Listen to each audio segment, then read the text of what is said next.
Hey guys! Alright guys, we're here today to check out a brand spanking new video from Epica. They're releasing a new album and they released a brand new video with their latest single, and I couldn't be more excited. Yeah.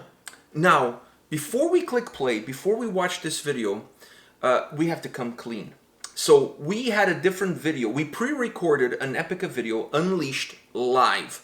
And we were going to post that video today. Yeah. But then this happened. This happened. So I was like, okay, we can't post the Unleashed video today when there's a brand new Epica video with a brand new song for a brand new album. Yeah. So what do we That'd do? be sacrilege. Okay, so now the question is, what do we do with Epica Unleashed live reaction review video that we recorded during this week? What do we do? Guys, what do we do? Do we delete it? Do we post it on Patreon only? Or do you guys still want to check out that video with us and we'll post it either later next week or the week after? Let us know in the comment section. Yeah. What do you guys want us to do with that video? Because in that video, we talk about not doing an Epica video for over a year. Yeah, so it's going to look when really... recording that video... We didn't even know about this video. Yeah. So we recorded the video a couple of days ago, and now this happened. It threw a curveball at us. Yeah. So in that video, we're talking about how we haven't done an Epica video in a very long time, in over a year, which is true. So now we're kind of like now we have this Epica video sitting with us, and we don't know what to do. So let us know in the comment section, what do you want us to do? I give you the options. Delete, which I think it's not even an option. I mean, that shouldn't even be an option. That's like a waste of a video. Exactly, that's not even an option. Post it on Patreon because you guys don't really care. It's an old track, you know, like you kind of like or post it later next week or the week after. Let us know what you want us to do, and that's exactly what we will do. We will listen to you guys. You guys will tell us what we need to know. All right, Epica, Abyss of Time, brand new music video. Are you ready? Uh-huh. All right, let's put these bad boys on.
purposeful, all-pervading. So ended the void.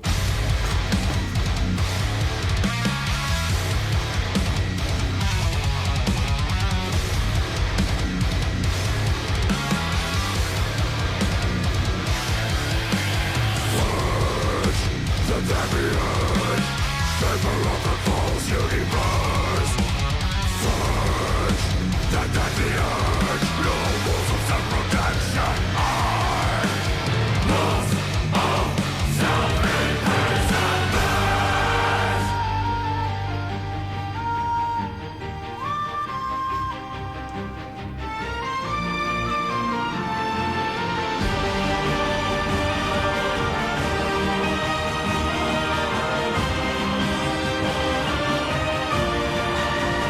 Be without your fears for 1,000 years. Search for stillness deep inside.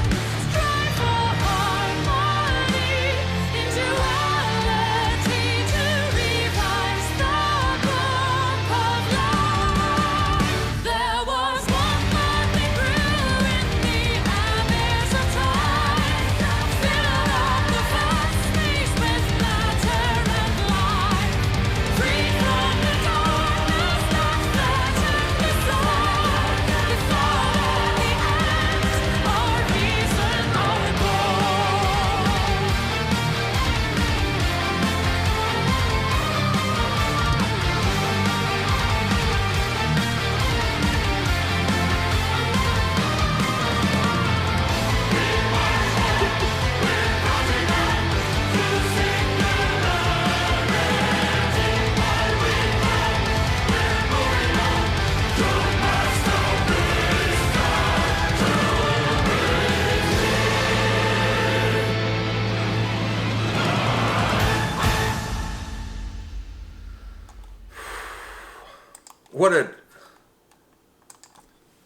What an epic track.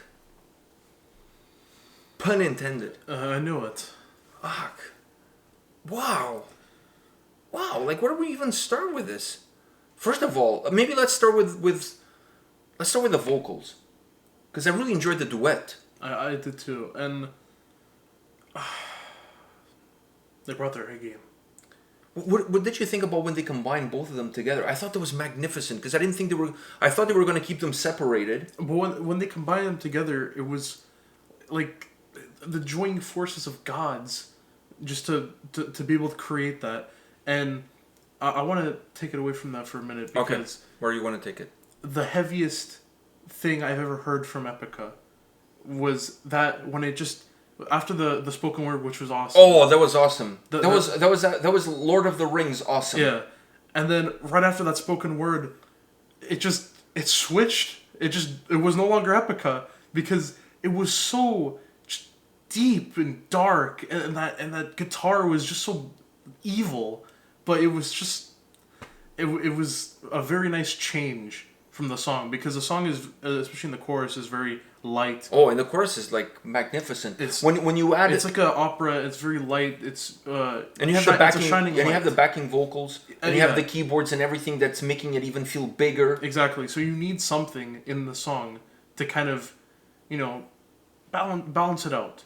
And But I didn't think it was going to come. I thought the song was oh going to. no, I thought the song was just going to continue as Because is. you have the harsh vocals. The harsh vocals are kind already- of giving some heaviness to the track, so it's creating like Exactly. the necessary ups and downs. But I guess they didn't. they felt that they needed something else. they needed a little bit of a kick, and that was the kick. I was not. You know what I was expecting after the spoken word? I was expecting it to become like really bombastic, Same. like to go like completely like over the top with the choirs, and she comes in again, starts singing, and the she keyboards. hits the high note. Exactly. I was expecting the song to kind of like levitate. Like the song was already floating in the air, and I was expecting to the go. song didn't levitate. It No, it fell. came down. And that to me was a surprise, because, like I said, like he comes in with the spoken word, which I absolutely loved it, and then I'm like, okay, he's just setting it up. Like Yeah. this is like batting practice. He's just throwing some softballs up there for the guys to hit home runs. That's what I thought. So he's just like.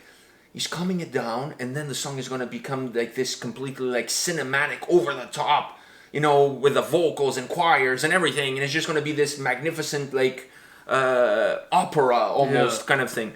And that's not what happened. It went the complete opposite way. I was like, holy shit, I'm not hating it because I absolutely loved it too, but it's Yeah. like, this is not what I was expecting. But hearing that makes me want a little bit of more of that, though. I kind of agree with you though. Like, I want to see a little bit more of a heavier side. Yeah. But this song kind of gave you so many different looks. Because depending on where if you watch this song and if you don't watch the video or you don't listen to the song from beginning to end, You just kind of skim through. If you skim through, depending on where you stop, It's going to be a different experience.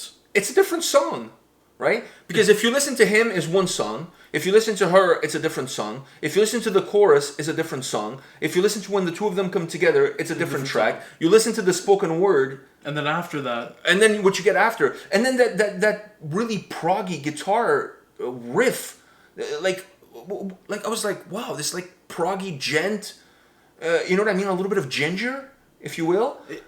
Like I was like, wow, this is really cool. Like it's going, it brought me a place I've never been before with this band. But having said that, the track is not, considering how many pieces of Legos are within this song, how the song is built with different different Lego pieces. It's interesting because at the end of the day, you still have a Star Wars Millennium Falcon. You know what I mean? Like when you look at the final, if you take a step back and you listen to the whole song, and now that we heard the song, it's an epic track, and it's an Epica track. Yeah. Right? So you have the Millennium Falcon is built, It's a full song. but it's built of different pieces. And the incredible thing is sometimes like it's just like Lego is the perfect analogy, because sometimes you look at the Lego pieces like, how with these pieces I'm going to create this picture on the And then box. if you skim through the song, you're like, how with these different elements do you make a really, really good song? That's And- disconnected. Yeah. It's And not then- like the then you track listen is to the song broken. and then you find out this is how they connect to each other and this is why it goes well with each other. But really smooth transitions. I mean,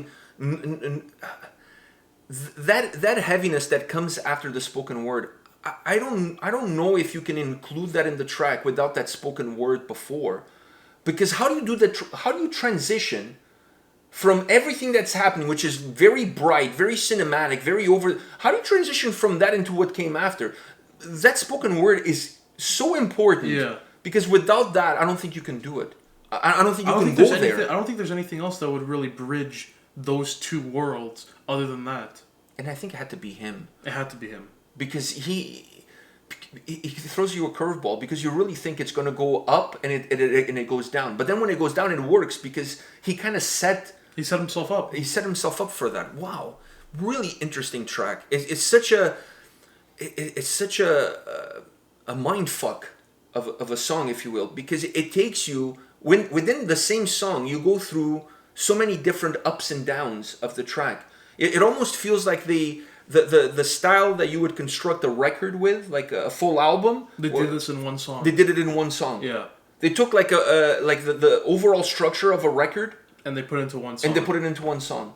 You know what I mean? Like with like the spoken word, you could be the ballad of the record. If you're looking at the song the way you would look at a full length album, 10 tracks. That heavy. You know, like word. yeah. So that would be like almost like a ballad because it strips everything down. It becomes very naked, that part of the song, and then it becomes bombastic after.